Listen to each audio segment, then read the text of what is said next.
आज हमारे सामने श्री श्री आनंद मूर्ति जी का साधना पर एक प्रवचन है और इसकी शुरुआत एक बहुत ही दिलचस्प और गहरे विचार से होती है।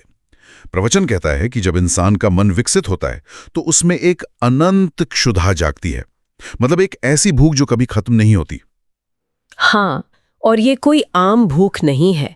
ये मतलब धन या प्रसिद्धि या ताकत की भूख नहीं है, क्योंकि ये सब चीजें तो सीमित हैं, है ना? ये मन को हमेशा के लिए संतुष्ट कर ही नहीं सकती। यह भूख है उस असीम आनंद को पाने की, जिसे प्रवचन में ब्रह्म कहा गया है।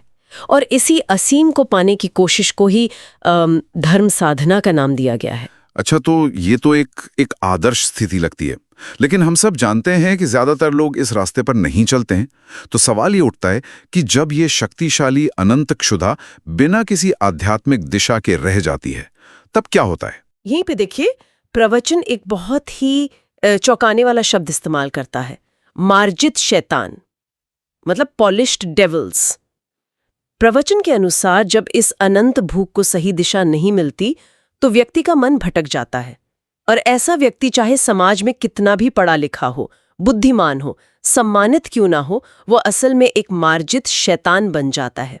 शास्त्रों में ऐसे लोगों को दानव तक कहा गया है। मार्जित शैतान, ये शब्द सुनकर तो मेरे दिमाग में मतलब ऐसे लोग आते हैं जो बाहर से बहुत सभ्य और सफल दिखते हैं, लेकिन जिनकी हर हरकत के पीछे कोई छिपा हुआ एजेंडा होता है। क्या प्रवचन इसी तरह के व्यवहार की ओर इशारा कर रहा है? बिल्कुल, आपने एकदम सही समझा। प्रवचन इनके लिए एक और शब्द इस्तेमाल करता है, कपटाचारी यानी पाखंडी। आप सोचिए, जैसे कोई बड़ा उद्योगपति है जो पर्यावरण बचाने के लिए करोड़ों का दान देता है, मंच पर शानदार भाषण भी देता है, लेकिन साथ ही उसकी कंपनी गुपचुप तरीके से नदियों में जहरीला कचरा भी बहा रही है। तो बाहर से सब कुछ पॉलिश्ड है, मार्जित है, पर अंदर का काम शैतानों वाला है। प्रवचन इसी पाखंड की बात कर रहा है। ये उदाहरण तो इसे बिल्कुल साफ कर देता है। इसका मतलब ये लोग समाज में बहुत ऊंचे पदों पर हो सकते हैं, कोई नेता, सीईओ, कोई प्रभावशाली व्यक्ति जो विश्व भ्रातृत्व या मानवता की बड़ी बड़ी बातें करते हैं, लेकिन असल में उनका एकमात्र लक्ष्य अपना स्वार्थ पूरा करना होता है। और सच कहूं तो प्रवचन का सबसे खतरनाक विचार यही है। सार ये है कि ये सिर्फ बुरे लोग नहीं हैं, बल्कि ये प्रतिभा का गलत इस्तेमाल है। प्रवचन के अनुसार समाज के लिए सबसे बड़ा खतरा एक अज्ञानी व्यक्ति नहीं, बल्कि बिना आध्यात्मिक दिशा के एक प्रतिभाशाली व्यक्ति है, क्योंकि उसकी बुद्धि और उसका प्रभाव दोनों ही मानवता को धोखा देने के हथियार बन जाते हैं। उसका जीवन किसी ऊंचे आदर्श के लिए नहीं होता, बल्कि सिर्फ अपनी ताकत और अपना स्वार्थ बढ़ाने के लिए होता है। लेकिन कोई ये भी तो तर्क दे सकता है कि समाज को चलाने के लिए ऐसे महत्वाकांक्षी लोगों की जरूरत होती है, भले ही वे स्वार्थी हों। हो सकता है उनके काम से कुछ लोगों का भला भी हो जाता हो।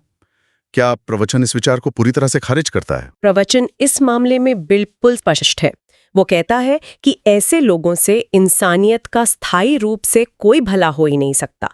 वे जो भी अच्छा करते हुए दिखते हैं, वो बस एक दिखावा होता है ताकि उनका असली मकसद छिपा रहे। लेखक इसे मानव सभ्यता के अस्तित्व के लिए गंभीर खतरा मानते हैं, क्योंकि ये समाज के नैतिक ताने बाने को ही अंदर से खोखला कर देता है। तो जहां से हमने बात शुरू की थी, उस अनंत क्षुधा पर वापस आते हैं। इसका मतलब ये हुआ कि वो भूख अपने आप में ना तो अच्छी है ना बुरी। ये एक शक्तिशाली ऊर्जा की तरह है। अगर उसे साधना का रास्ता मिला तो वो व्यक्ति और समाज के लिए अमृत बन जाती है, और अगर वो स्वार्थ की तरफ मुड़ गई तो मार्जित शैतान बना देती है। आपने बिल्कुल सही सार निकाला। दिशा ही सब कुछ है। ये हमें एक बहुत ही महत्वपूर्ण सवाल के साथ छोड़ जाता है ना? प्रवचन कहता है कि ऐसे मार्जित शैतान हमारे चारों ओर हैं। ये सोचने पर मजबूर करता है कि हम अपने आसपास के लोगों में, चाहे वो किसी भी पद पर हों, वास्तविक योगदान और इस मार्जित स्वार्थ के बीच के अंतर को पहचाने तो कैसे पहचाने।